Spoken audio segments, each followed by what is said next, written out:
¿Qué más? Fallo renal. Fallo renal que estaría también. Pero el fallo renal estaría de la mano de la hipoproteinemia. Una insuficiencia renal, pero vamos a colocar la crónica. ¿Qué más? Igual una hepatitis. Y una hepática, la englobamos, insuficiencia, tanto hepática como renal. ¿Qué más?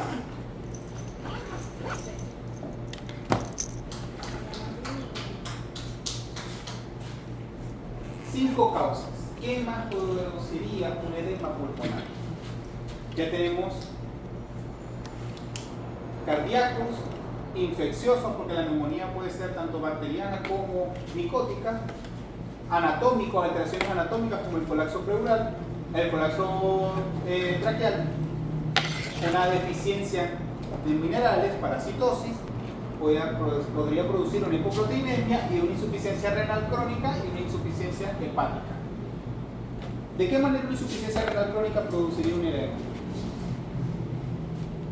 ¿Cuál es la principal característica de la insuficiencia renal?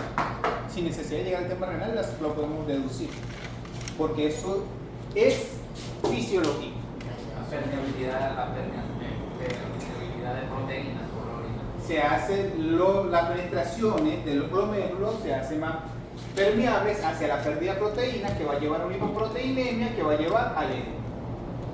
¿Y el hepático? ¿Cuál es la función del hígado? Producir Albúminas. Una hipoproducción de albúmina va a producir una hipoproteinemia que va a conllevar a un edema. Ve que todo al final se conecta. Los eventos no son aislados. Y el punto importante de esta materia es conectar los puntos. Las neumonías no solamente van a producir una inflamación a nivel del lóbulo pulmonar, sino que va a aumentar frecuencia cardíaca, va a aumentar frecuencia respiratoria. Está bien, excelente, gracias. Ese Wendy. Wendy es la otra que va a hacer la hematología. Yo tengo que explicarle algún día ya cómo hacer la hematología de las aguas. ¿Qué trabajo lo estoy haciendo yo? De agricultura, sí. Pero ya no quiero. No, eso es bueno. Ahora, todo se basa en el desequilibrio de las presiones. No vamos a hacer mucho énfasis, ya lo hemos tocado bastante, lo que sería la presión hidrostática capilar, la presión hidrostática intersticial y la presión oncótica capilar. ¿Cuál es la clínica de un paciente con edema? Los animales presentan signos agudos o subagudos de enfermedad del tracto respiratorio posterior, entre los cuales incluye un aumento de la frecuencia respiratoria, que es la taquipnea, una disnea mixta severa con hemoptisis en el dado caso de que sea a consecuencia, puede ser un traumatismo, un proceso infeccioso que extravase sangre. Porque hemoptisis es que es lactos pero con sangre. Es como hematotexia, que es las heces pero con sangre entera. Hemoptisis en este caso sería tos con sangre o una expectoración, una tos productiva con sangre. Tos, crepitación. Esto es un punto importante en el edema. Cada vez que hay una extravasación de líquido hacia el intersticio que se acumula también en el alvéolo y no menos importante en el bronquio, empieza a generar ruido. Y ese ruido no es nada más que el paso del aire en agua. Y esa agua es el edema pulmonar. Y en el momento del aire ustedes van a ocultar ese paciente que tiene una disnea. Ustedes van a escuchar los ruidos crepitantes. ¿Cómo son los ruidos crepitantes? Esas bolsas que vienen para evitar que los equipos se dañen, que vienen como unas pelotitas, entonces ustedes están de entonces el sonido es como una acumulación o una combinación entre aire pasando con líquido. Entonces empieza a hacer, cada vez que hay una inspiración y una expiración, hay ese ruido crepitante. Y aparte, si se acompaña no solamente con el edema, sino que se acompaña con una constricción del vaso del bronquio, entonces no es crepitante y sibilante. porque hay una disminución del diámetro del bronquio, entonces empieza. Entonces ahí es donde uno ve la complicación del caso. Claro, sinceramente desde antes de yo graduarme y después de graduarme igualito, no escuchaba nada. El estetoscopio yo pensé que era sordo, porque yo nunca escuché nada, hasta tiempo después de que uno se acostumbra al oído. La parte más importante de cuando ustedes estén en una práctica es acostumbrar al oído a lo normal. Ustedes agarran un paciente que viene, ¿por qué no? Que va a colocarse la vacuna, lo voy a ocultar. El paciente que viene, ¿por qué no? Que viene a cortar de uñas, lo voy a ocultar. Y de repente, no, el paciente que viene con disnea, entonces lo voy a ocultar. Ya, porque es una diferencia. Pero es que se acostumbran tanto a escuchar lo normal que cualquier cambio mínimo, aunque sea, claro, mínimo lo verás cuando ya lo escuchen bastante, pero aunque sea mínimo, son fáciles de auscultar. Pero eso es con el tiempo, agudizando, pudiendo tanto la vista como el oído. Puesto que el edema pulmonar es un proceso secundario, el paciente presenta también signos clínicos relacionados con la enfermedad subyacente. Si es un soplo, ¿qué sería?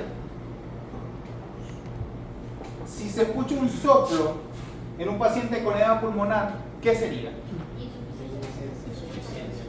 Insuficiencia. Perdón. Una insuficiencia cardíaca. Igualmente que una arritmia, una fluidez de Galope, entre otros. Ahora, diagnóstico. Todo se basará en la historia del paciente, si ha tenido vacunas, si ha estado en contacto en el medio externo, si ha tenido alguna enfermedad de base, si tiene alguna patología de base metabólica, llámese insuficiencia renal, insuficiencia hepática o incluso la diabetes, puede alterar o puede relacionarse con la formación del edema. Antecedentes clínicos, tos crónica, intolerancia al ejercicio, para saber u orientarnos de cuál es la posible causa. En este caso, una intolerancia al ejercicio en un animal de 11, 12 años, podemos asociar una patología cardíaca o una patología hepática o incluso una patología renal. Electrocución, por supuesto, también un paciente que haya sido electrocutado también puede generar esto, y una fluidoterapia exacerbada. Entonces aquí produciríamos nosotros el edema de parte iatrogénica si nosotros no calculamos de acuerdo al peso, a la pérdida de líquidos y al fluido que vamos a trasvasar o administrar. Podemos hacer lo que llamamos el encharcamiento del paciente. Al examen físico tenemos que ocultar soplos sistólicos, fluido de Galope, incluso el pulso débil. En los hallazgos radiológicos, ecográficos y análisis de laboratorio son importantes también. ¿Por qué? Estas dos radiografías, 1 y 2. ¿Me apagan ya por favor un momentico? Y disculpen, la de abajo. Estas dos radiografías tienen... ya, disculpen.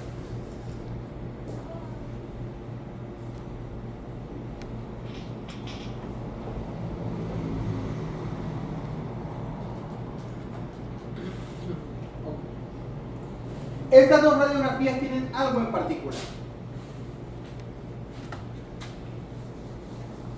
Primero que todo, ¿qué especie es? El de la izquierda. Lo primero que tenemos que ver, ¿cuál es la especie? El de la izquierda es un... vértebra se ve cuadrada, es un canino, y el de la derecha, para ustedes, un canino, pero una radiografía más fea.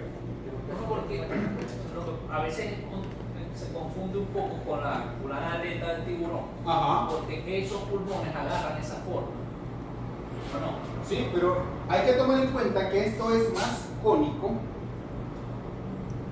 y el del gato tiende a ser como más anguloso. Es más cóncavo y este es convexo, el del gato. El gato sería como aleta de orca. La otra, un resto. Ahora,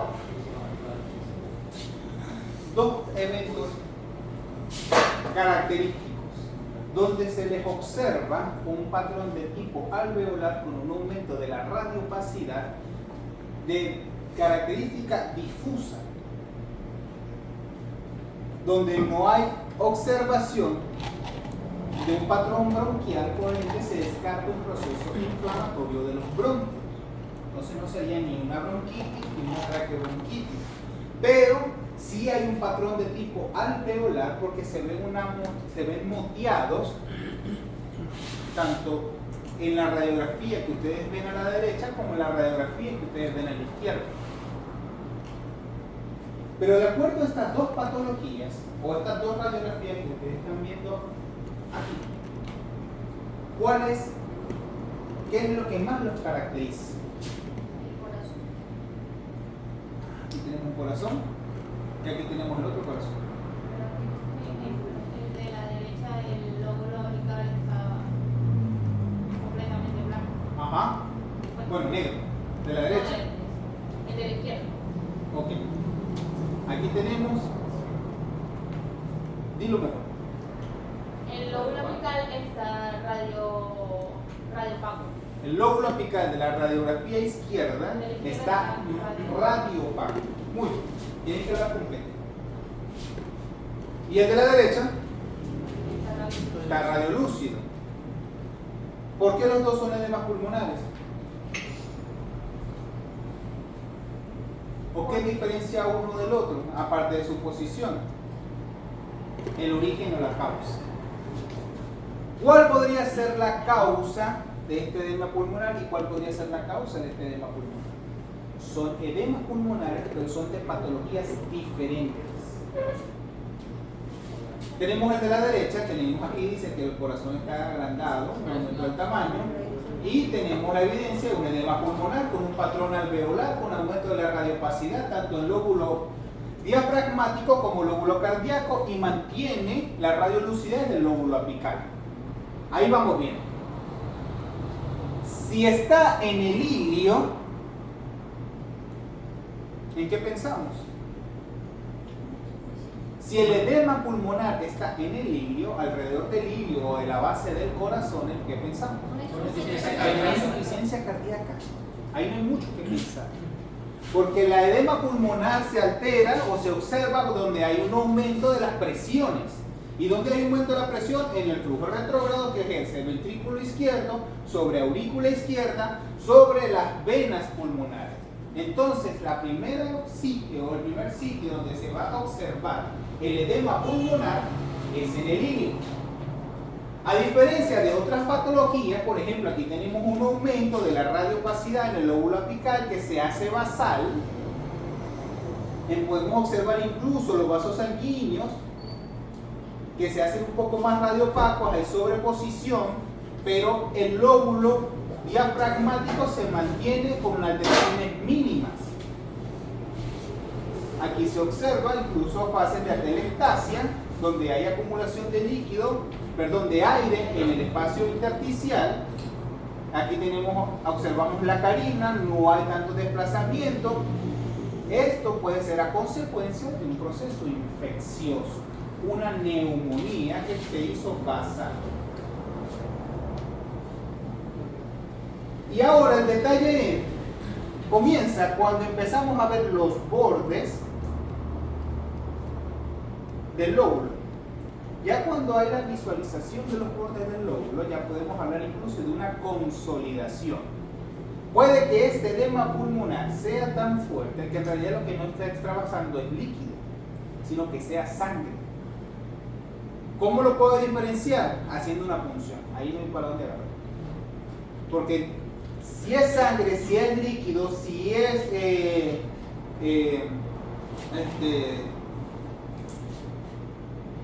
kilotórax, linfa, si es linfa, no lo puedo diferenciar. Simplemente lo veo más radiopaco. Punto. Igual que el corazón. No sé cuál es la patología cardíaca, pero sé que el corazón está afectado. Porque lo que está aumentando la densidad es radiopaco. y punto. Ahora, esto puede ser una neumonía basal, incluso con derrame pleural y consolidación lobular.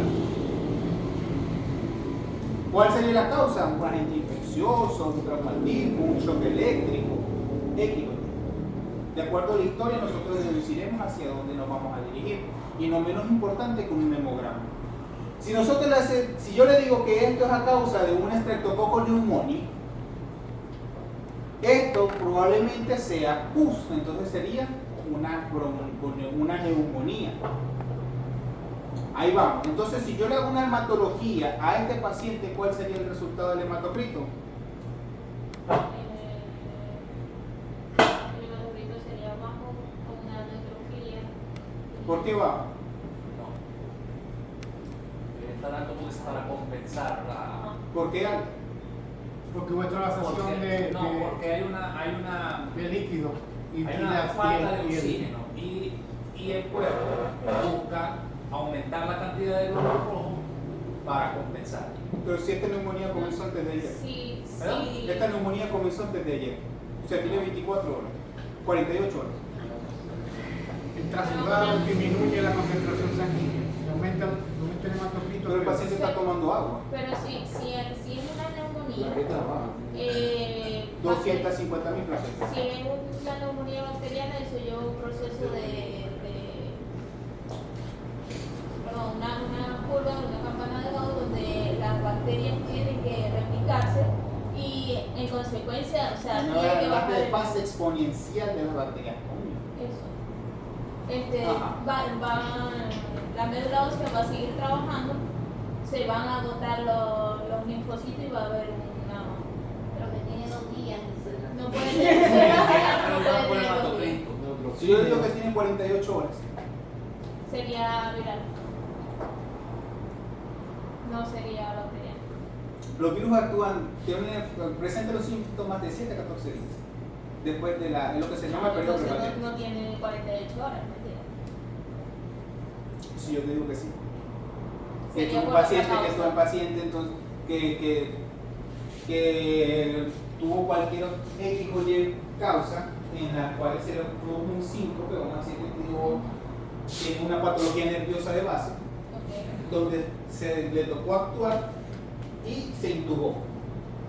No se cumplieron los requerimientos de antisepsia y colonizó una bacteria, este tipo de Streptococcus pneumoniae. Eso fue hace 48 horas. Hoy tiene Eso sí. neumonía ahora. Entonces puede ser. Puede ser. Entonces, en ese Por caso, eso, sí, todo en la biología no todo cumple una regla específica. en ese caso el hematocrito sí estaría bien. Ajá, bien, Estaría, perdón, entre los rangos normales. es que hay un punto importante. Aquí estaría normal. Puede que esté un poquito elevado, un poquito, cuando hablo un poquito elevado, pues dentro del rango normal, 50-54. Pero a consecuencia de una acumulación de proteínas. O sea, un animal que esté con hiperproteinemia sin necesidad de estar deshidratado. No es lo mismo. Ahora, un hematocrito puede estar normal, los leucocitos estarían como. Claro, aquí no hay. Aquí si es un proceso infeccioso, siempre va a haber un proceso de leucocitosis. El otro punto importante es que cuando hay acumulación de un proceso infeccioso de pus en una cavidad donde no se puede extraer, entonces empieza a acumularse y empiezan a agotarse las primeras líneas de defensa de los leucocitos, y cuando se agota la primera línea de defensa empiezan a enviar células inmaduras. Y en la hematología, en la fórmula diferencial, ¿qué se observaría? Una desviación a la izquierda, que es lo que caracteriza un proceso infeccioso agudo. Una leucocitosis con neutrofilia y desviación a la izquierda leve. Estamos hablando que estamos observando 4 o 5 bandas, puede que lleguemos a observar 10 incluso, ver metamielos, pero hasta ahí. Porque es un proceso infeccioso agudo. Y si yo le hago una hematología a este, ¿cómo estaría el hematocrito?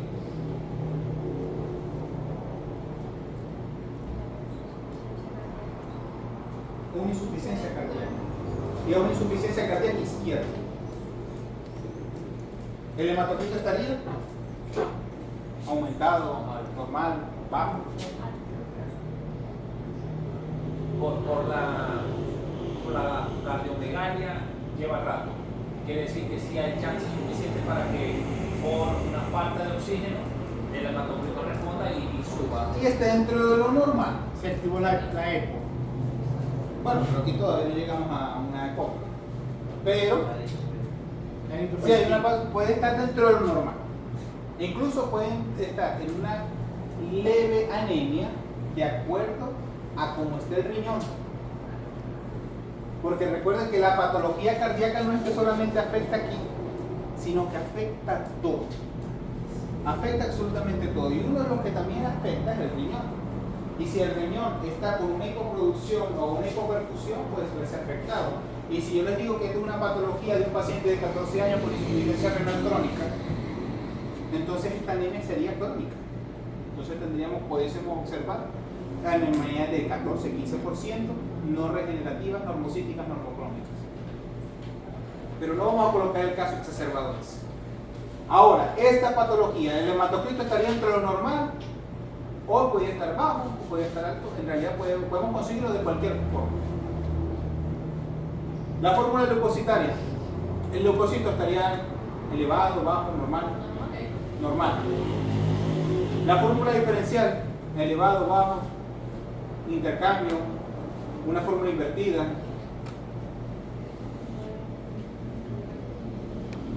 ¿Esto le genera al paciente qué? ¿Cuál es el principal síntoma de esto? Hipoxia. Intolerancia al ejercicio. ¿Cuál sería el principal síntoma? Dos. Uno. Dos. Insuficiencia cardíaca izquierda asociado a edema pulmonar por insuficiencia por este problema cardíaco, dos. Y dos crónica, dos paroxística. Entonces, una leucocitis pudiéramos observar una leucocitosis o no madura, con una neutrofilia madura. ¿Qué quiero decir? Neutrófilos en 77, 78, incluso 80, pero sin patas. O podemos observar una o dos patas, pero todavía están dentro del rango normal. Porque sería una patología crónica asociada al estrés, porque si tiene edema, tiene insuficiencia cardíaca, no está bien, está estable, pero tiene alta cantidad de cortisol porque la disnea genera estrés. Por ende, puede ser un leucograma de estrés. Pudo haber desviación a la derecha, que se llama, No necesariamente. pero se puede. Lo que pasa es que para llegar a una desviación a la derecha tiene que haber una alta concentración de glucocorticoides en sangre, persistente. Si el paciente fue tratado por algún médico que dijo, tiene todo, vamos a colocarle esteroides, te creo. Te compro la idea. ¿Qué puede pasar? No tiene tos, dexametasona, hidrocortisona, prednisona, lo que se le. Y ahí sí podemos observar una desviación a la derecha. De resto, una neutrofilia madura, no hipermadura. ¿Se entiende? Profesor, cuando dice neutrofilia madura, ¿qué se debe? Vamos a colocarlo así. El hematocrito aquí. Hay muchos neutrófilos, pero están maduros. O sea, no hay células inmaduras. Podría ser así. Aquí podemos conseguir un hematocrito desde 20 hasta 40 como normal. Los glóbulos blancos o los leucocitos podemos conseguirlos desde 8000 hasta 17000. Vamos a colocar que está en 17200 o 18000 para que sea mejor. Pero en la fórmula diferencial los linfocitos están en 10, los neutrófilos están en 80. Si le sacamos los absolutos a este, son 1800. Entonces, está todavía dentro del rango normal. Hay una aparente, una linfopenia relativa, pero absoluta no lo es. Y el 80% de esos neutrófilos, que corresponden al 80% de los 18000, lo observaría como una neutrofilia. Pero no vemos células inmaduras. Por ende, Es una neutrofilia madura. No es desviación a la izquierda, a la derecha todavía, porque para hacer desviación a la derecha en las observaciones tendríamos que reportar neutrófilos hipersegmentados. Ahora, ahí sí te digo que una leucocitosis con neutrofilia con desviación a la derecha. Pero me lo describe el operador. ¿Cuál puede ser la causa? Este paciente está tratado con esteroides. O esto es un paciente con Cushing. ¿Qué es? No sé, tendría que hacer la historia. Tendría que decir cuántas veces ha tratado, cuál fue su último tratamiento, hace cuánto tiempo está tratado, y puedo deducir la patología clínica del paciente. Si vemos que el paciente viene con alopecia bilateral simétrica no pruriginosa, con piel delgada, con abdomen pendulante, eso puede ser un Cushing y me puede arrojar esta hematología. O simplemente el paciente tiene 12 años, está en perfecto estado y le hago una hematología, pero viene con un veterinario tras veterinario que le coloca esteroides, pero no mejora para la tos. Entonces puede ser una neutrofilia madura con neutrófilos hipersegmentados, con desviación a la derecha. ¿Se entiende esta parte? Si estuviese normal, sin ningún tipo de tratamiento, este paciente que está bajo condición de estrés con altos niveles de cortisol y endógeno, lo podemos conseguir así. Pero si exacerbamos las cantidades de esteroides, sí podemos observarlo así. Esto lo producimos normalmente nosotros con el uso exacerbado de glucocorticoides exógenos. Pero los glucocorticoides endógenos no elevan tanto la desviación a la derecha, a menos que sea un Cushing, pero sería una causa patológica. En condiciones normales, una condición de estrés puede generar el leucograma de estrés. Pero lo que caracteriza el leucograma de estrés es que es una neutrofilia madura. A diferencia de él, que le podemos observar un hematocrito, igualmente lo podemos conseguir de 30 a 55%. Las proteínas están dentro de lo normal para ambos dos. Bueno, este puede estar un poquito más elevado, como 8 o 9 miligramos por decilitro. Pero los leucocitos en 25.000 hasta 30.000.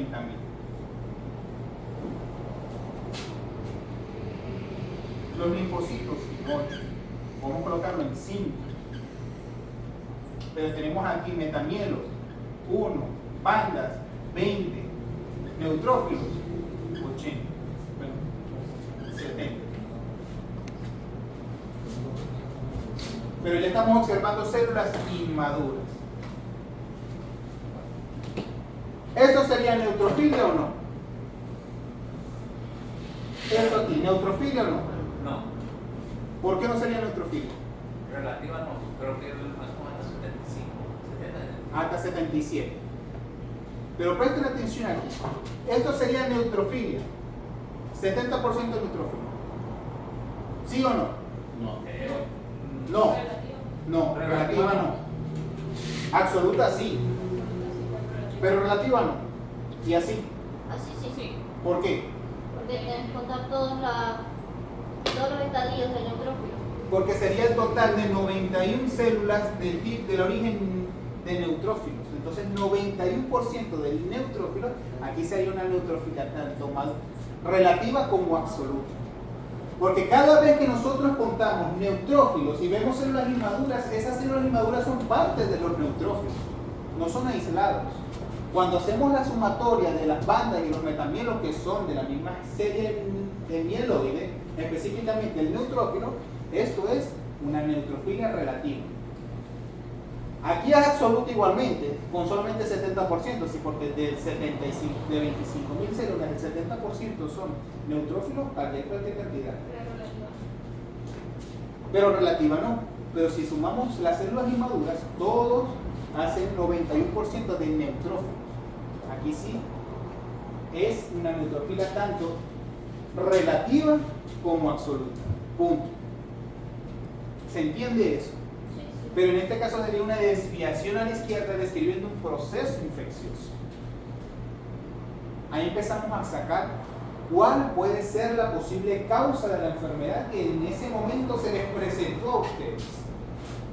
Puede ser infección, puede ser una neumonía a consecuencia de un mal tratamiento, puede ser un derrame pleural por una endocarditis, una punción, un cuerpo extraño en pleura, pero ya saben que por infección va. Pero los dos llegaron con inapetencia y con tos. ¿Cuál es la clínica de los dos cuando llegaron al consultorio? Depresión, inapetencia y tos. Fiebre, podría tener el de la izquierda. Este tiene fiebre en el momento de la observación y este no. Pero ahí empezamos a descartar para dónde nos vamos. Porque el punto importante de esta materia es ustedes tomar las herramientas y desviarse hacia la causa probable. Nosotros aquí pensamos en buscar el diagnóstico diferencial, el abanico de posibilidades. Que no todo es Ehrlichia, que no todo es distemper, que no todo es babesia, que no todo es rinotraqueitis. De acuerdo a la sintomatología y a los diagnósticos, a las pruebas complementarias, nosotros nos dirigimos a unas patologías específicas. Aquí nos vamos a hacer una patología infecciosa, porque este animal tiene 4 años, pero este animal tiene 14. Nos vamos a una patología cardíaca, con la historia de la clínica. Entonces un paciente con 14 años de edad, con aparentemente sano, llega a la consulta con intolerancia al ejercicio, con una disnea inspiratoria y con tos paroxística y tos nocturna. Soplo también puede. Al momento de la ocultación se escucha un soplo auriculoventricular sistólico. Vamos más hacia la patología cardíaca. ¿Qué hacemos? Una radiografía, aumentado el tamaño del corazón, es una patología cardíaca. ¿Cómo lo terminamos de confirmar? Un ecocardiograma. Un ecocardiograma dice deformidades de la pared muscular ventricular o deformidad de la pared auricular. Insuficiencia cardíaca izquierda. ¿Cuál puede ser la patología? Estenosis aórtica, endocarditis valvular, X o Y. Pero el problema es cardíaco. Ahora pasamos para acá. Paciente con intolerancia al ejercicio, con disnea y con tos. Depresión. A la temperatura tenemos 41 grados Celsius. Verde, fiebre. Puede ser un proceso infeccioso. Empezamos. Estimulamos tos, reflejo tusígeno, positivo porque el animal después del estímulo persistió la tos. A la ocultación, ruidos crepitantes. En el momento de la ocultación a nivel por debajo de la unión costocondral se palpa un ruido, se ausculta un ruido mate, o sea, un ruido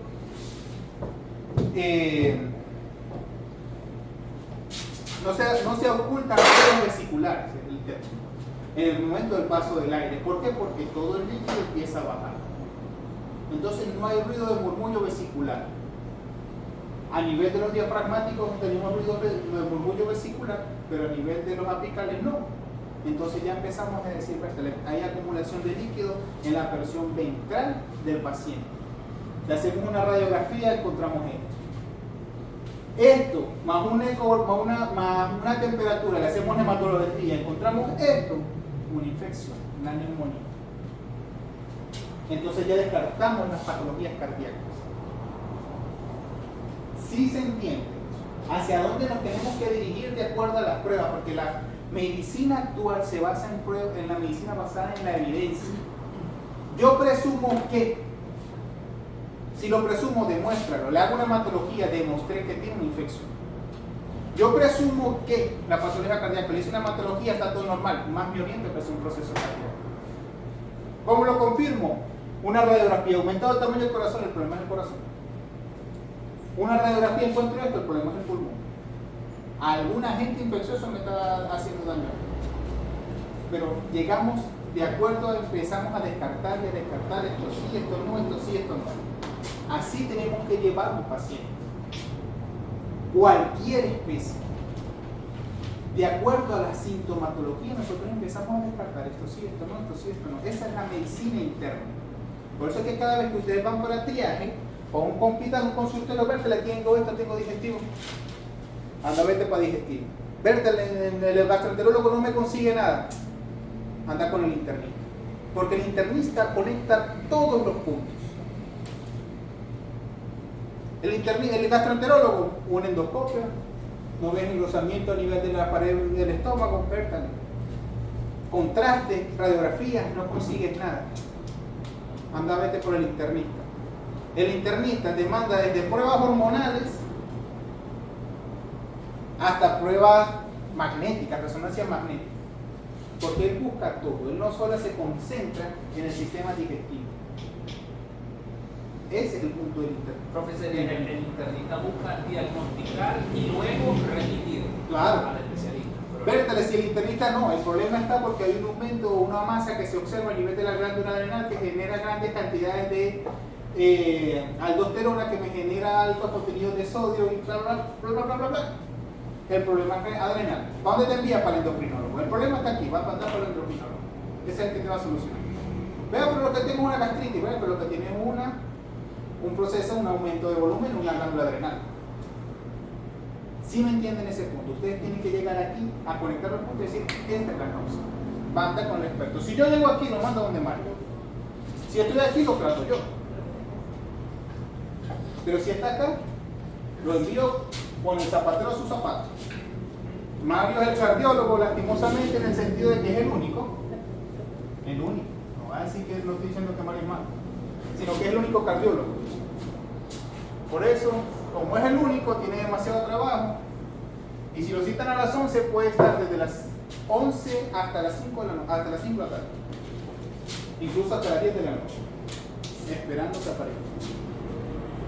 Ajá. En este caso, el tratamiento sería mejorar la oxigenación, minimizar el estrés del manejo, administrar oxígeno, intubación en el caso de ser necesario y el tratamiento con diuréticos para el caso si es un edema pulmonar, furosemida. Particularmente eficaz para las alteraciones de sobrecarga vascular, especialmente en insuficiencias cardíacas. Broncodilatadores como aminofilina, teofilina, instauración de tratamientos específicos de cardiología, hipoproteinemia, cardiopatías o inhalación poco.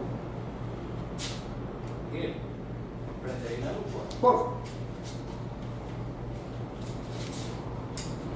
Seguimos avanzando en este caso hablamos de lo que sería el complejo bronconeumonía, que es un término. Neumonía incluye todos aquellos procesos que proceden de inflamación del tejido pulmonar, generalmente de origen infeccioso, ya sea bacteriano, vírico, fúngico o parasitario. Ya eso lo hemos comentado. Y más raramente por reacciones de hipersensibilidad, neumonías eosinofílicas o alérgicas. Si el proceso implica además las vías aéreas, bronquiolos terminales y el término peribronquiales, se utiliza el término bronconeumonía, y cuando se acompaña con una pleuritis se habla de pleuroneumonía. O sea, a medida que va avanzando el proceso inflamatorio, se va extendiendo, puede ejercer infección no solamente en las vías respiratorias, en los bronquios, sino que empieza a acumularse en los pulmones, genera una neumonía, una bronconeumonía, y aparte extravasa el líquido hacia la pleura y ya lo denominamos pleuroneumonía. Causas, ya las hemos mencionado básicamente todas, simplemente repetimos. En los equinos, el Streptococcus epidérmicos X y el subespecie Ximilis es el más común, pero igualmente entre el rodococo, el streptococo, estafilococo, clostridio. Los ciclos parasitarios, causas fúngicas y las virales. En caninos y felinos igualmente lo mismo, de origen gran negativo, de origen gran positivo. Aquí tenemos los estreptococos, las Klebsiella, Escherichia coli, los anaeróbicos, Bordetella, causas parasitarias, los ciclos, los fúngicos, ya hemos mencionado mucho de esto. Igualmente para bovinos, los hemófilos, las pasturelas, las especies de micoplasmas y clamidias, parasitarios y bichos. Ya no vamos a seguir repitiendo lo mismo. La neumonía bacteriana en los animales adultos y jóvenes puede ser resultado de una infección viral previa con una infección secundaria bacteriana oportunista, que es lo más común. Recuerden que yo siempre dije que hay un evento de infección viral que tiene de 7 a 14 días para expresar cuando hay ese proceso de replicación del virus, disminuye el sistema inmune y vienen los oportunistas. Normalmente siempre es por una enfermedad viral. No digo que no sea una enfermedad bacteriana de base, Pero normalmente, si no hay una fase de inmunosupresión o una fase de estrés por acumulación de glucocorticoides, siempre viene de origen viral. Ahora, la colonización del tracto respiratorio inferior puede ocurrir bien por vías aéreas, diseminación hematógena o extensión directa. Anteriormente, estamos hablando de no muchos años atrás, como 5 o 10 años, para atrás, hasta los años 1600, se consideraba que a nivel alveolar era estéril. No debería haber ningún tipo de microorganismo a nivel alveolar. Actualmente, ya gracias a la microbiología metagenómica, se identificaron en pequeñas cantidades material genético en alvéolos. Entonces ya actualmente no se considera el alvéolo como un sitio estéril. La pleura sí, el alvéolo no. Y tiene sentido porque si todo lo que estamos inhalando desde ahorita llega hasta el alvéolo, algo se tiene que ir. Claro, no se exacerba porque tenemos los neumocitos, los macrófagos, etc. Pero no es estéril. El proceso evolutivo de la neumonía varía según el agente causal y su virulencia, no menos importante. Según la vía de entrada por la que llegue a los pulmones, las bacterias penetran principalmente a través de las vías respiratorias y causan una bronquiolitis primaria que se extiende hasta afectar el parénquima pulmonar circundante. Las infecciones virales penetran también principalmente por vía de inhalación y causan bronquiolitis primaria, pero no existe la reacción inflamatoria aguda que se produce en neumonía bacteriana, que este es el punto importante, por eso la diferencia en el tipo de secreción.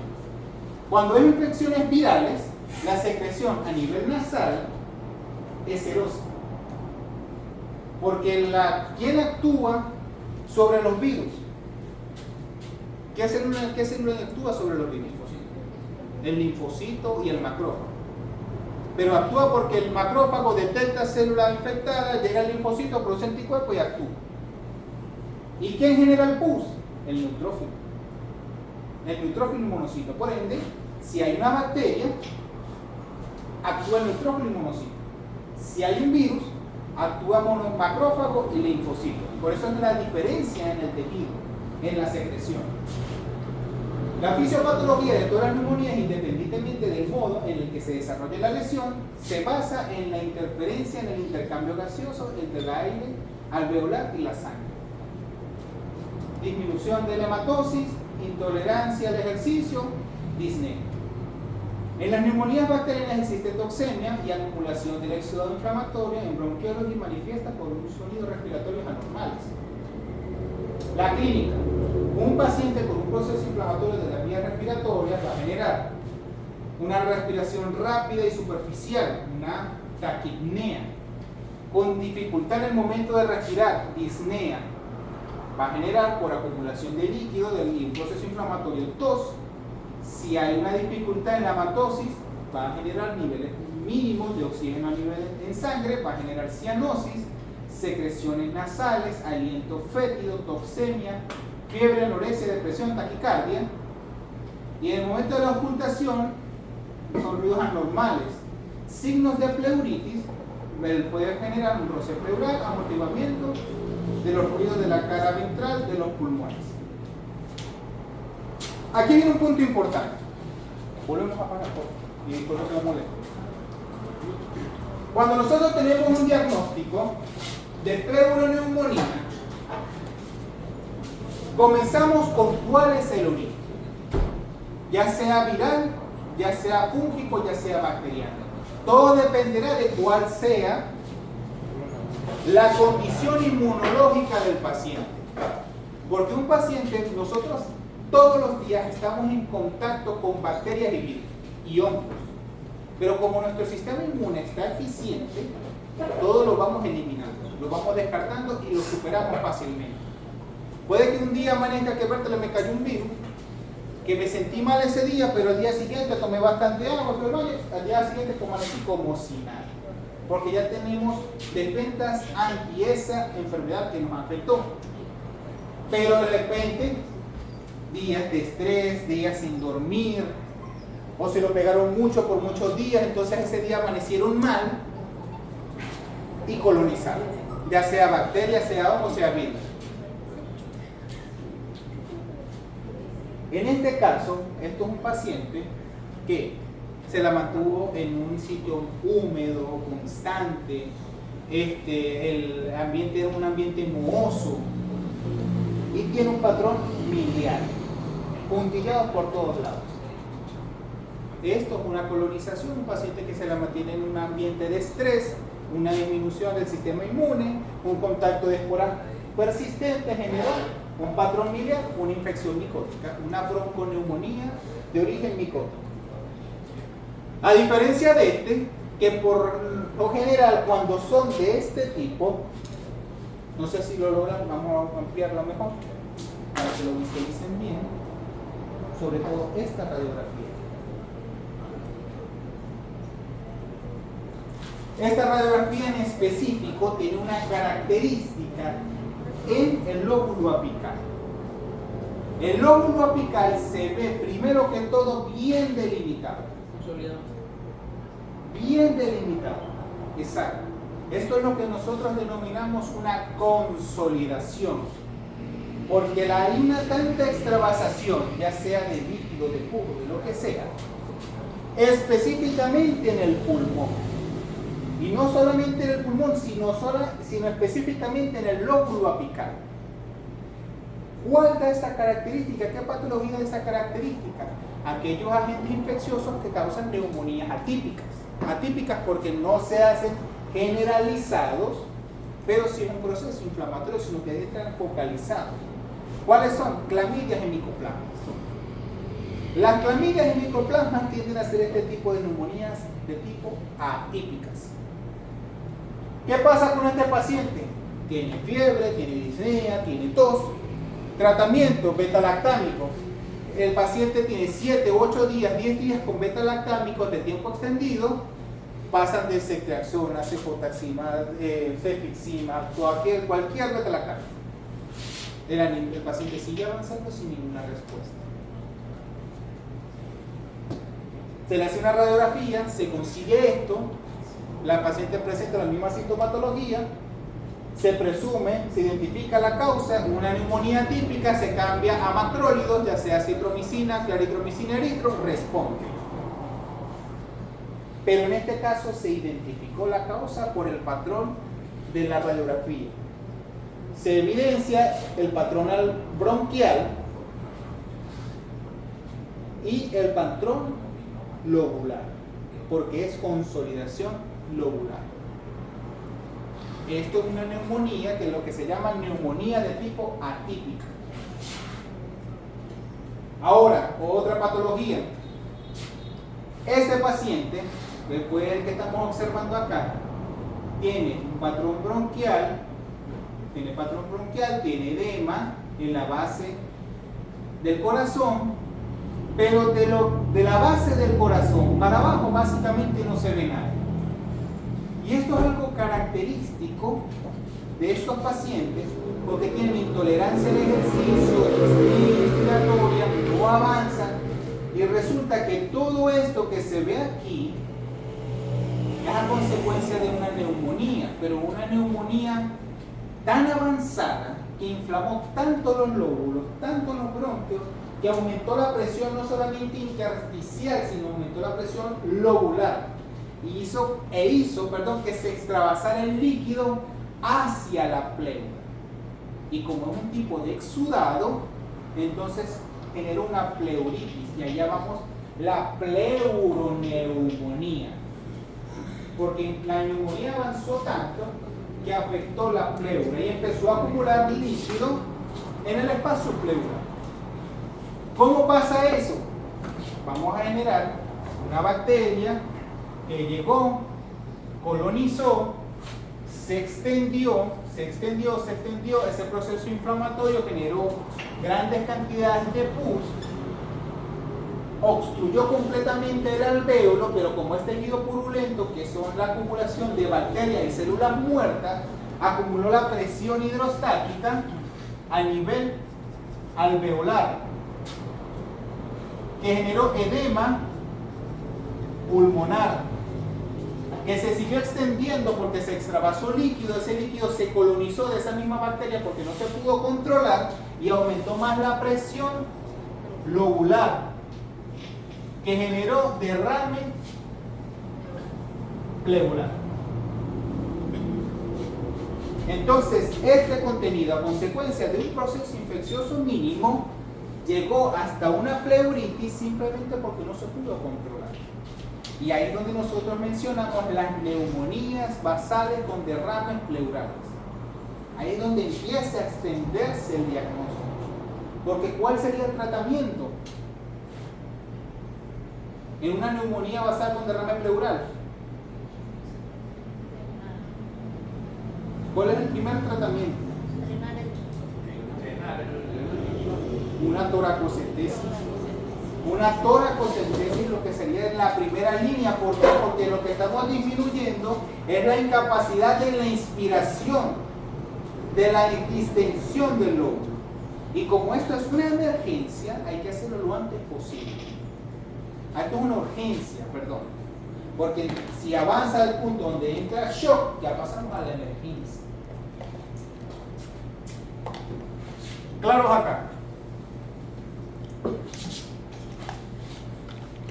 Bueno, el tratamiento básicamente lo mismo, de acuerdo a la causa específica, si es de origen bacteriano, serían antibióticos. Lo más común que utilicemos son tetraciclina, clorfenicoles para los bovinos, el ceftiopur, que es una cefalosporina de uso veterinario, el trimetoprim y gentamicina, micacina o icanamicina cuando estamos hablando de un agente infeccioso resistente. Una combinación de gentamicina y penicilina y metronidazol es una buena elección en los equinos porque como no sabemos cuál es la causa en específica y no sabemos si es un rhodococcus, si es un streptococcus o si es un clostridium, por ende atacamos atípicos, gram positivos y aparte los anaeróbicos. Igualmente las terapias antimicrobianas, trimetoprim, cefalexina, micoplasma cuando hablamos del uso de tetraciclinas, neumonías de 7 a 10 días, broncodilatadores, analgésicos antiinflamatorios, tratamiento de apoyo que puedan suministrar el oxígeno si es necesario. Ahora, ya aquí seguimos avanzando y ya la infección llega hasta la pleura. Y aquí hablamos de las populares pleuritis, que se define como un proceso inflamatorio específico de la pleura. Habitualmente, ¿pueden prender la luz, por favor? Habitualmente la acumulación de líquido inflamatorio en la cavidad pleural, como ya lo hemos mencionado, en ocasiones este líquido adquiere un carácter purulento y entonces se hablaría de un piotórax o un empiema pleural, que son los dos términos que se utilizan cuando hay la acumulación de pus en el espacio pleural. Etiología, desde el punto de vista etiológico, la pleuritis se divide como primaria por penetración traumática, un agente traumático que llegue directamente sobre la pleura y produce un proceso inflamatorio. Una de las que ya hemos mencionado es la reticuloperitonitis traumática, pericarditis, perdón.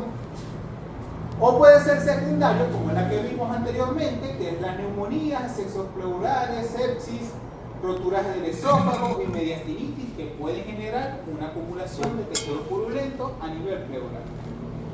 Los microorganismos causantes y secundarios asociados incluyen bacterias anaeróbicas, anaeróbicas, virus, micoplasmas y infecciones fúngicas. La pleuritis o pleuroneumonía en los equinos pura sangre de carrera es normalmente causada por bacterias de tipo anaeróbicas, especialmente los bacteroides, las Klebsiella pneumoniae, Streptococcus epidérmicos. Y el transporte de largo es un factor de riesgo común. Claro, estos son equinos que tienen que recorrer desde aquí de Maracaibo, llegar a la Victoria, Maracay, entonces están siempre con el aire pegado enfrente, genera una inhalación de agentes externos que puede generar hacia una neumonía que puede llegar a ser una pleuritis. En los bovinos, los más comunes son las clamidias, los micoplasmas, por eso siempre se le da oxitetraciclina. Dentro de los agentes asociados a pequeños animales están los actinomices, las nocardias y ocasionalmente los hongos. Alteraciones neoproliferativas, mesotelioma maligno, enfermedades secundarias a las células malignas o células cancerosas. En la pleura, una capa delgada de tejido que reviste la cavidad torácica y regula los pulmones. En la patogenia, sea cual sea el origen, ya sea bacteriano, sea infeccioso, o el peor caso que sea de origen tumoral, que aquí ya empezamos a hablar de tumores. La fase inicial y aguda es la pleuritis, simplemente se inflama la pleura, pero esta inflamación de la pleura tiene una característica en específica, que cuando nosotros estamos auscultando, empieza a hacer un ruido de roce, más que crepitante. Entonces empieza, porque en el momento de que el aire, el lóbulo pulmonar se distiende, se extiende, se expande y roza la pleura con la reja, con lo que sería la parrilla costal, y como está inflamada empieza a tener un ruido de roce, y esa es la fase inicial, la fase aguda de la pleuritis. El contacto y el movimiento de la pleura parietal y visceral causa, por supuesto, mucho dolor. Entonces aquí el animal siempre está en una fase de depresión, porque como está inflamada, cada vez que quiera inspirar y expirar, genera mucho dolor. La secundaria de la pleuritis se caracteriza por una producción de un exudado inflamatorio cero fibroso que se localiza en la cavidad pleural. Pero aquí viene un punto importante. Se inflama, se genera exudado, el exudado genera leucocitos, genera piocitos que se acompañan de fibrina. Y el problema es cuando empieza a llenarse el contenido pleural de fibrina. Porque después pasamos a la tercera fase, que se reabsorbe el líquido. Entonces, pero se absorbe el líquido. La fibrina empieza a acumularse en el tejido pleural. Y se forman las populares adherencias. Causas de grave dolor en el momento de la inspiración.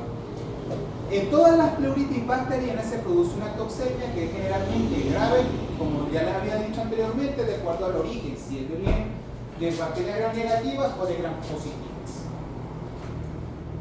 En la fase inicial, que es cuando hay inflamación de la pleura y roce pleural, se observa fiebre, toxemia, taquicardia, anorexia, represión, secreciones nasales, pero en este caso sí serían secreciones de tipo purulentas.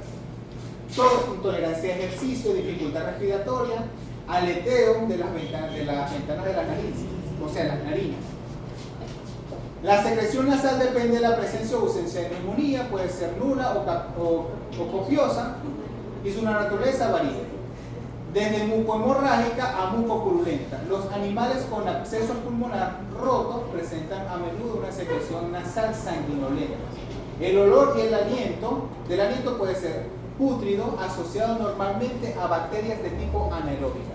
Ustedes van a identificar normalmente cuando sea una bacteria de origen anaeróbico porque el olor, si ustedes creen que los miasis huelen horrible, que no han olido una bacteria anaeróbica, eso huele insoportable. Es un olor penetrante que siente que le quema la nariz.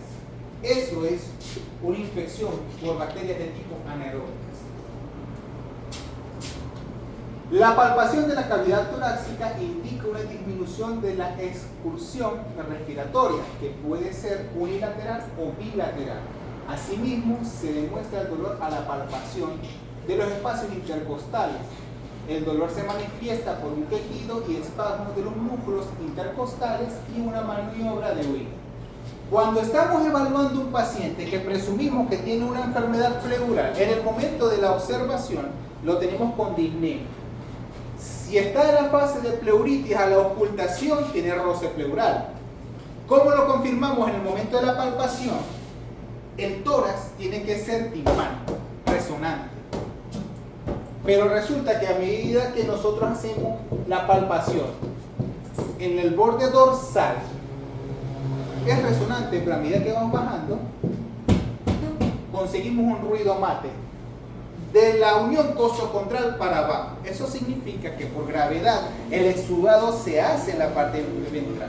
En la ocultación, el roce pleural, En la región ventral no es audible porque está acumulado de líquido, entonces lo hace amortiguado, pero a nivel dorsal sí vamos a conseguir el roce pleural.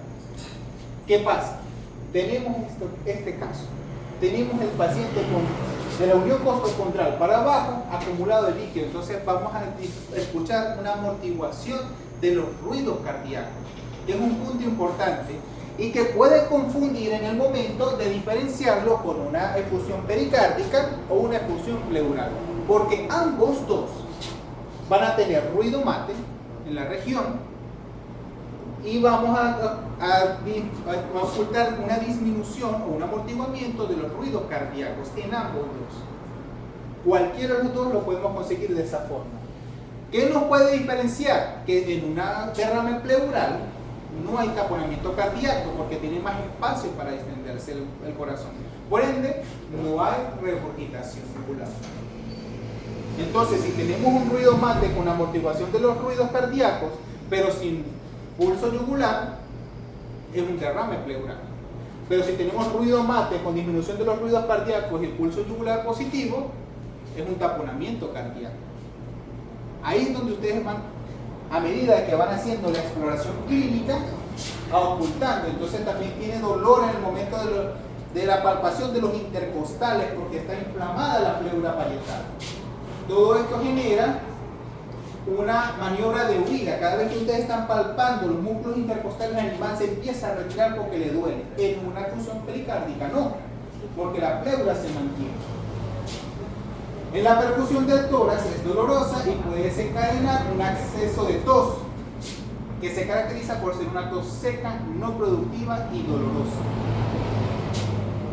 La sonoridad del tórax se mantiene completamente normal en las fases iniciales, probablemente en la región dorsal. La ocultación del tórax revela ruidos de roce pleural, los cuales presentan un carácter continuo, oscilante, son secos y abrasivos.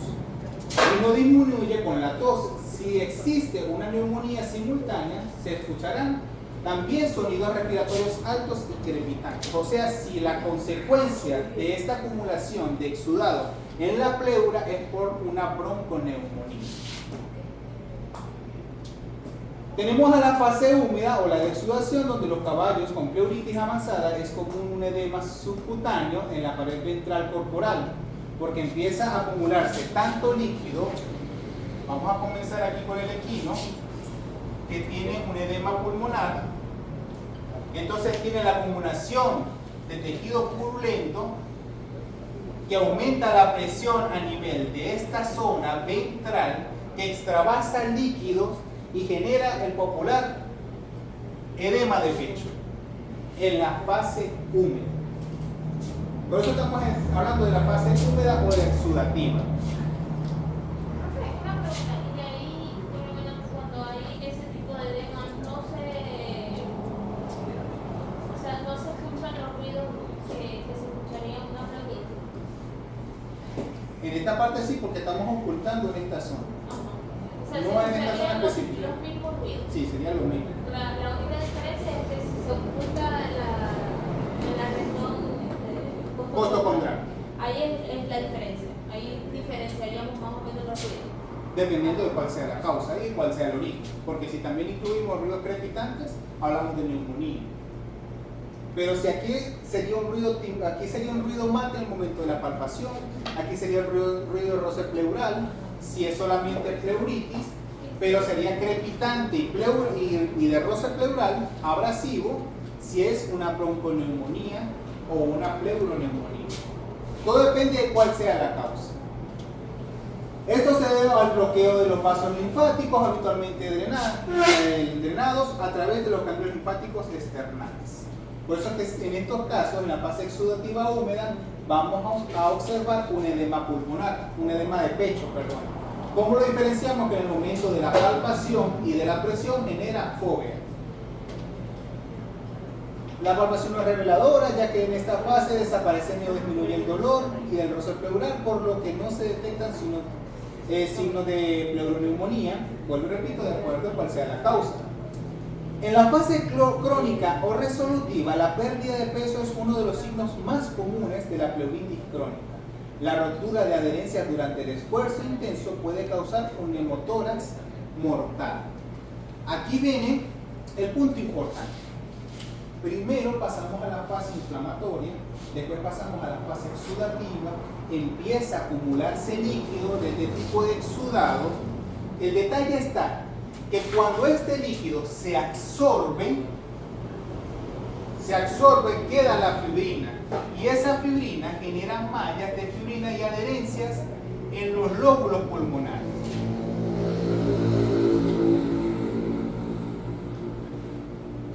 Ahora, este paciente que aparentemente se recuperó es sometido a esfuerzo físico que genera una demanda exacerbada de su capacidad torácica, a una inspiración tan fuerte que esta adherencia que generó después de la pleuritis rompe el lóbulo pulmonar, hace que haya una hemorragia intratorácica y pasamos al popular hemotórax, que es el mayor riesgo después de una pleuritis en los equipos, que es lo más común.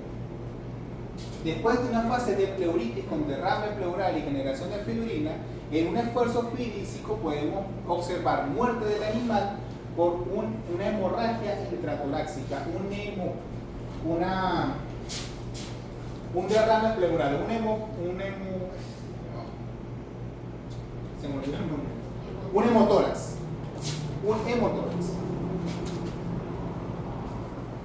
¿Cuál sería el diagnóstico en este caso?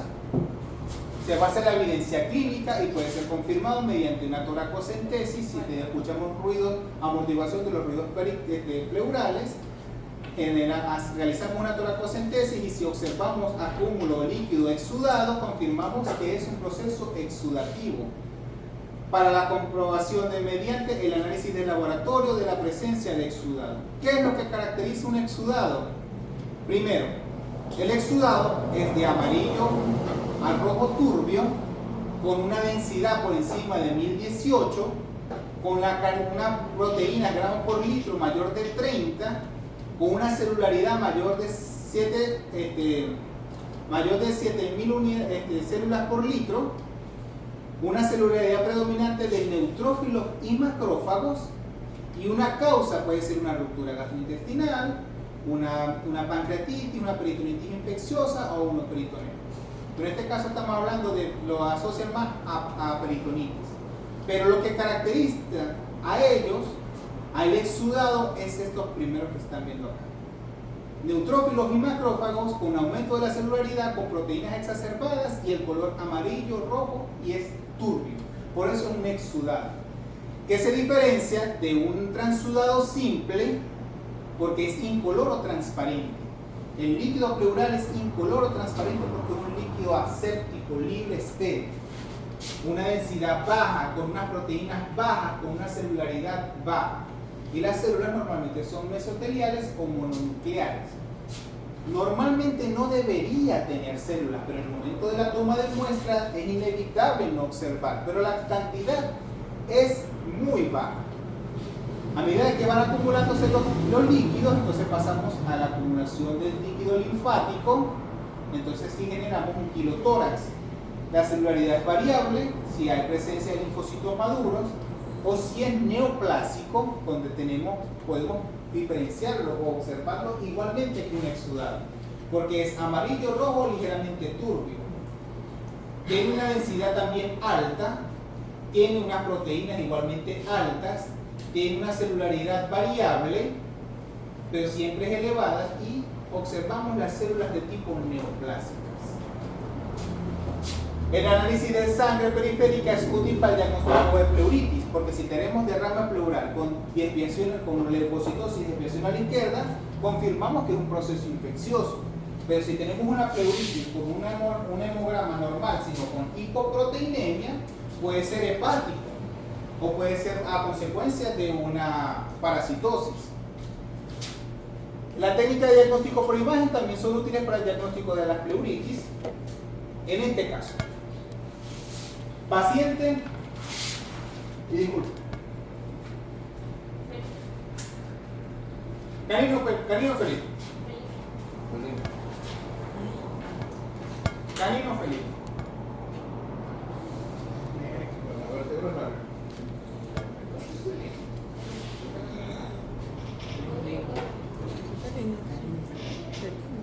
Canino feliz.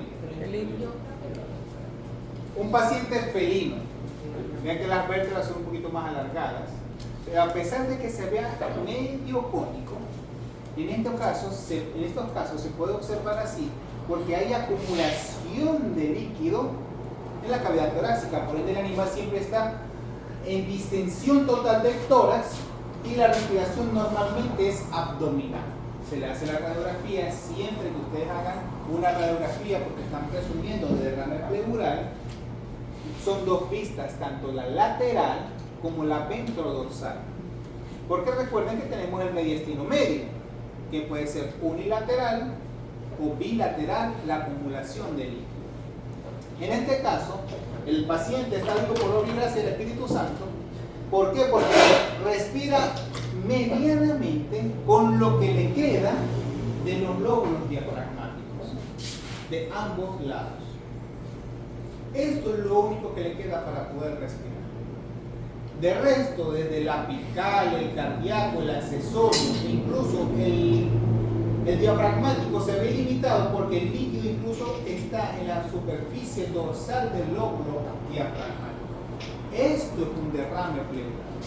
¿Cuál es la emergencia? Extraer ese líquido, pero sin punzar, sin afectar el corazón y de forma bilateral. Porque tenemos el mediastino medio que nos divide el lóbulo izquierdo, cavidad torácica izquierda y cavidad torácica derecha. No es que vamos simplemente a extraer líquido de un solo lado porque el otro lado sigue afectado.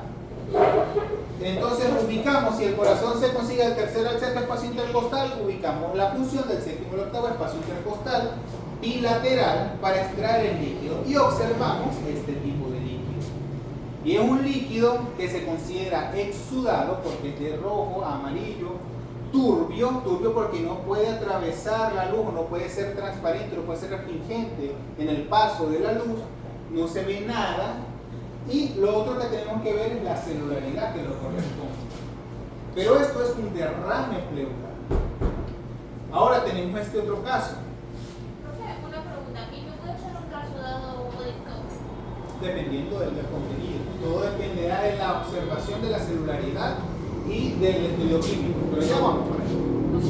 Después tenemos esto. Canino feliz. Esto es un canino, ya que la apertura es un poquito más cuadrada, es más cónico, perdón. Pero hay algo importante en esta radiografía, que en la vista lateral vemos cómo se dividen dos líneas perfectas de la cavidad torácica, lo que divide la afección de un lóbulo pulmonar y el otro está dentro de los lóbulos, aparente. Pero de acá para acá, completamente radiopaco. ¿Qué se observa solamente de aquí para acá? Radiolúcido, con un patrón alveolar, un patrón bronquial, un aumento de la radiopacidad de la tráquea. Entonces podemos presumir una bronconeumonía. Presumir, más no de generar específicamente un diagnóstico. En este caso, el paciente no tenía fiebre, no tenía una leucograma, no tenía una leucocitosis. Entonces, es simplemente un derrame pleural. Hasta ahí llegamos. Le hacemos una vista ventrodorsal y confirmamos que el hemitórax izquierdo está en relación con la pared costal y el hemitórax derecho tiene una ligera separación la calle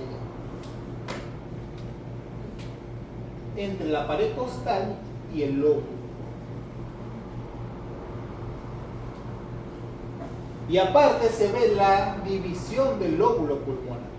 Entonces aquí tenemos el diafragmático, aquí tenemos el cardíaco, aquí tenemos el accesorio. ¿Qué confirma la acumulación de líquido en el espacio pleural, pero hemilateral, no bilateral como el caso pasado. Aquí sí es bilateral, ¿eh? Observen cómo si hay acumulación y separación de ambos lóbulos pulmonares de los dos hemitórax, y en este caso no, solamente es en el hemitórax derecho. ¿Cuál sería la causa? No se reconoce una causa en específica, simplemente se ve todo eso radiopaco. Pero ustedes cada vez que vean este tipo de derrames, ya sean este o este, ustedes lo que tienen que pensar en cuál puede ser la causa. Si tenemos un hemograma normal, se complica la cosa. Porque si un hemograma que tiene leucocitosis con desviación a la izquierda, bueno, una infección que sacamos el líquido, el exudado, hacemos lavado para evitar la fase de pleuritis, perfecto. Pero si este líquido se acompaña de un hemograma con un leucograma de estrés apenas, pensamos en dos causas específicas, o una insuficiencia orgánica, que puede ser insuficiencia hepática, insuficiencia renal, o el peor de los casos, que es un proceso tumoral. Ahora, cada vez que observemos esto, vean cómo está el corazón. Puede ser una insuficiencia, podemos presumir que por la deformación que observamos en el lado derecho, que sea una insuficiencia cardíaca derecha por la acumulación de líquido. Pero ¿qué lo descarta? Que con una insuficiencia cardíaca derecha la efusión pleural es bilateral. Aquí solamente tenemos el hemitórax derecho afectado. Extraemos el líquido y repetimos la radiografía. Cuando repetimos la radiografía vemos cómo ya se acumulan los espacios, empiezan a diferenciarse mejor, verse un poco más radiolúcido todo lo que sería los lóbulos apicales, el lóbulo cardíaco, se ve el patrón alveolar, se ve el patrón bronquial porque se ven lo que llaman las donas y los rieles de ferrocarril, y aparte se ve una zona circunscrita, radiopaca, a nivel de la base del corazón. ¿Cuál fue la conclusión de este paciente? Que hubo una presión ejercida sobre los vasos sanguíneos a nivel de la base del corazón que disminuyó el retorno de los líquidos, en este caso el líquido pleural, por la parte linfática, empezó a acumularse el exudado, a hacer un exudado, y aparte una masa que no se pudo visualizar bien en la lateral ni en la vértebra dorsal porque todo está blanco. Pero aquí se visualizó bien la masa. Esta que se ve circunscrita aquí.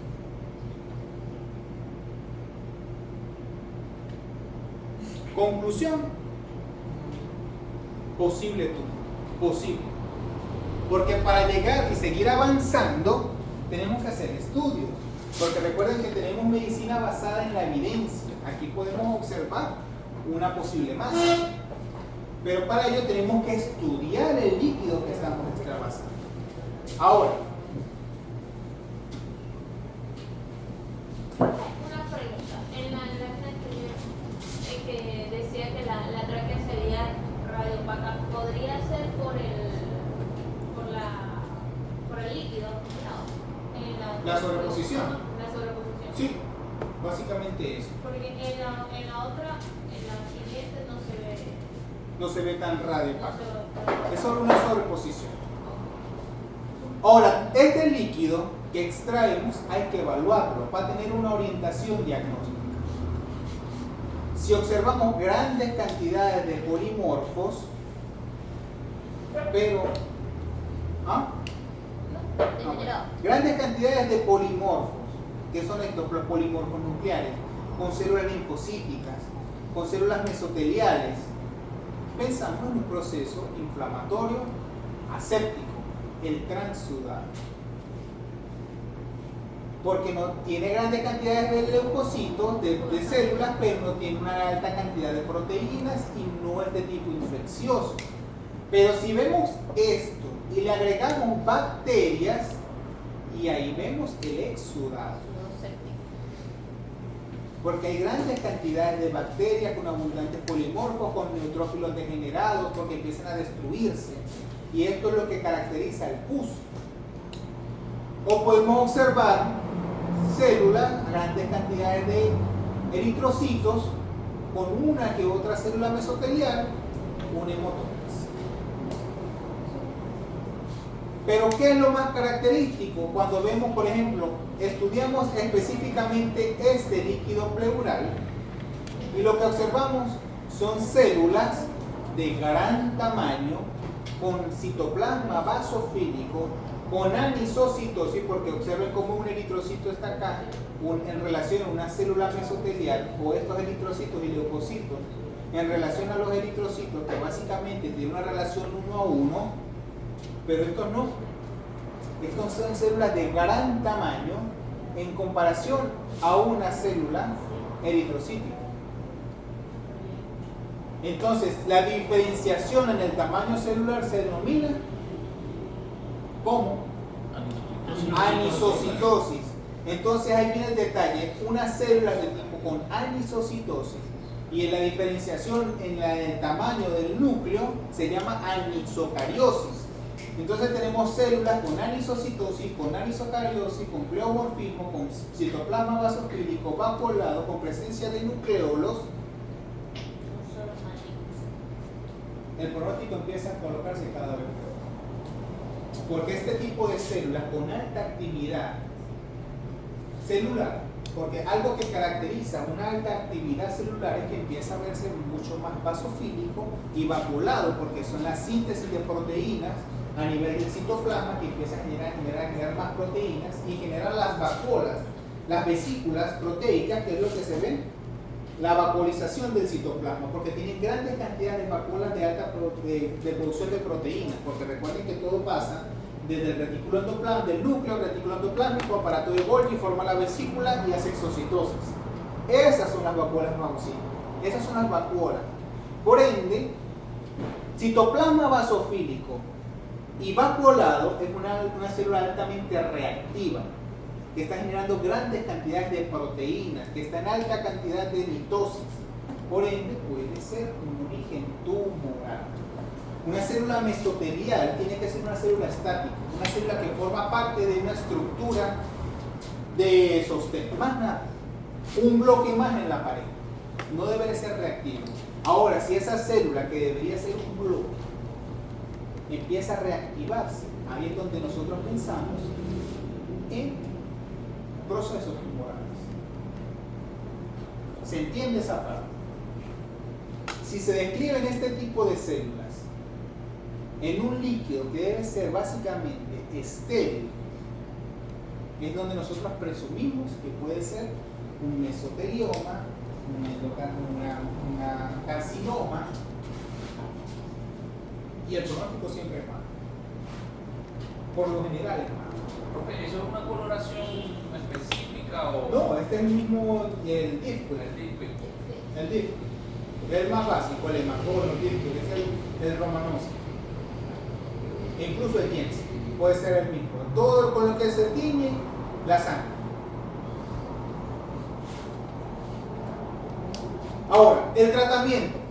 La pleuritis se debe considerar siempre como una emergencia médica y el tratamiento se fundamenta en la administración de antibióticos y en la toracocentesis, principalmente en la toracocentesis, porque la urgencia es mejorar la capacidad de distensión del lóbulo. Los antimicrobianos deben seleccionarse tomando en cuenta el cultivo y antibiograma de los agentes patógenos presentes en el líquido pleural. Antes de disponible los resultados del antibiograma, se recomienda la administración de antibióticos de amplio espectro. No es que vamos a esperar a que venga el resultado del antibiograma para comenzar un tratamiento. Pero tampoco podemos colocar o enviar a hacer un cultivo con tratamiento, porque si no me inhibe. Ustedes tienen un paciente, confirman pleuritis, voy a estudiarlo, envío la muestra e inicio tratamiento empírico. No podemos iniciar tratamiento empírico para después enviar la muestra, porque si no va a ser cultivo negativo, se van a poner a pelear, porque ¿cómo me va a decir que es un cultivo negativo si yo estoy viendo pus? Bueno, pero si le colocaste tratamiento, me limita el crecimiento bacteriano, yo no tengo la culpa, porque pasa. no saben tomar una muestra. Entonces ahí el culpable no es uno, simplemente es el desconocimiento de cómo manejar esas pruebas. Ese tratamiento empírico siempre tiene que ser acompañado de amplio espectro, para gram positivos, para gram negativos y para anaeróbicos. Para ello utilizamos la combinación de cefalosporina con aminoglucósidos, que es el sinergismo, y aparte cubrimos los anaeróbicos con el metronidazol.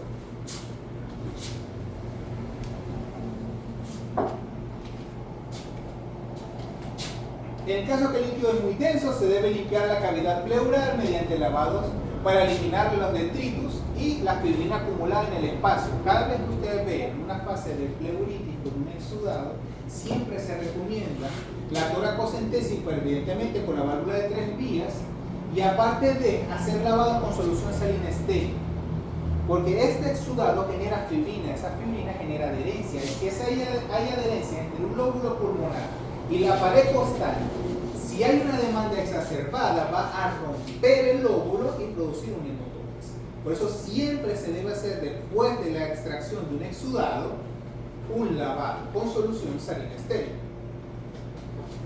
Y no menos importante, con agregantes, con anticoagulantes, para evitar la activación de esa fibrina. En pequeños animales y bovinos también se debe utilizar esteroides como la prednisona y dexametasona para disminuir la inflamación, la reacción inflamatoria, siempre y cuando no sea de origen bacteriano.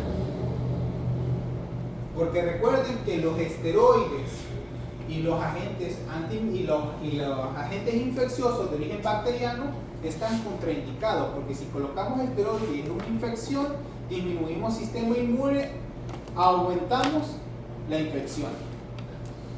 Siempre tienen que tener cuidado en el uso de esteroides. En caso de agudos de pleuritis en équidos, es útil emplear analgésicos como fenilbutazona y fluoximilodil para aliviar el dolor y la ansiedad. En realidad, básicamente todas las analgésicos se basan en el control del exceso del líquido, los lavados para evitar la adherencia, esteroides en el dado caso que sean necesarios con combinación de antimicrobiana, y el control de los efectos secundarios como la fiebre y el dolor. Aquí tienen toda la combinación de los tipos de antibióticos que se pueden utilizar. Hasta hoy tenemos tiempo. Y después hablamos de otra enfermedad en los equinos, que es la hemorragia pulmonar inducida por el ejercicio. Ya salimos de enfermedades pleurales, de neumonía, de broncoespasmo. Por favor.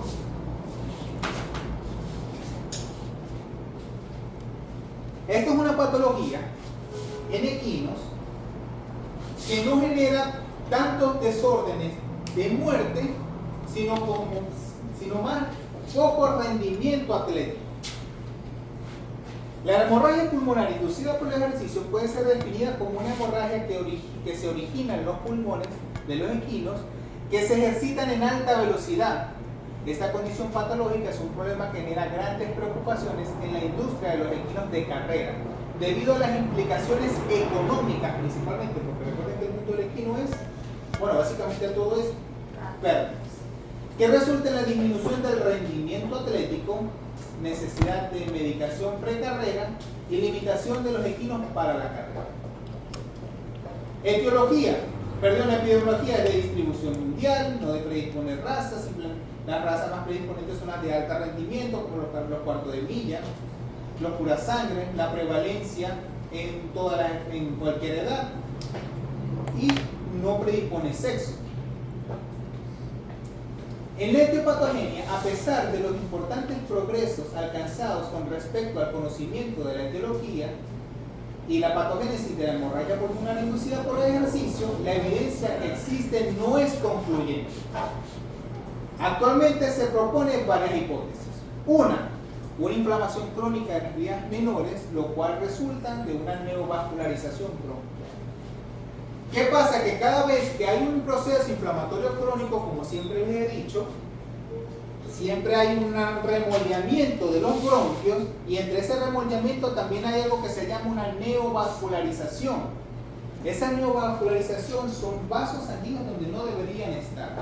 Por ende, que cada vez que ese animal que genera una neovascularización por un proceso inflamatorio crónico, cada vez que haya demanda, pueden haber rupturas de esos vasos sanguíneos y generar hemorragia pulmonar inducida por el ejercicio. Una ruptura inducida por el estrés de los capilares pulmonares que resulta del gasto cardíaco incrementado y o prioridades reológicas alteradas, donde hay una dificultad del eritrocito al pasar por los capilares, lo que genera una ruptura del vaso sanguíneo. Disfunción de las plaquetas, lo cual conduce a una predisposición de hemorragia pulmonar y traumatismos mecánicos del tejido pulmonar que resultan en ondas de presión prolongadas a través del cuerpo cuando en los cascos golpean el suelo. Ahora, el cuadro clínico son inespecíficos de la hemorragia pulmonar inducida por el ejercicio. Comprende de dilución frecuente durante la carrera, que puede ser también por alteraciones de las vías respiratorias superiores. Desviación, disminución de la repentina de la velocidad de la carrera, genera tos, y signos cardinal de la enfermedad es la epistasis en un caballo al cabo de unas horas de la carrera.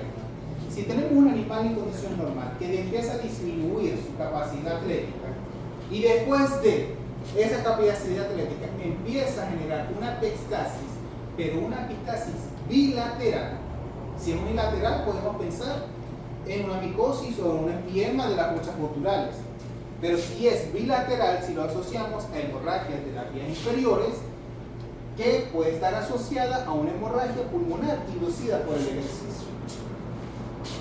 El diagnóstico para esta enfermedad es más sencillo. En el momento de hacer la endoscopia estamos observando una hemorragia, en este caso estamos ubicados en la carina, donde hay evidencia de sangre en los dos bronquios principales, identificación de los hemosiderófagos y un contagio de eritrocitos en el líquido del lavado bronquial elevado. ¿Qué son hemosiderófagos? Los eritrocitos, en el momento de entrar en el neumocito o en el espacio alveolar, entran en contacto con el macrófago y ellos son digeridos y eliminados porque no deberían estar ahí.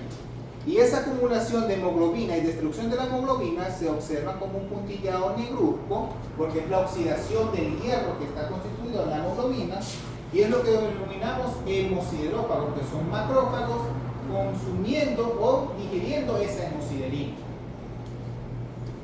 Esto es lo característico de la hemorragia pulmonar inducida por el ejercicio: hemorragias y presencia de hemosiderófagos con un líquido aséptico, solamente hemorragia. Para eso es importante poder controlarlo, porque lo importante de esta enfermedad es que el animal pueda rendir en condición atlética. Primero, utilizamos furosemida. ¿La furosemida qué es?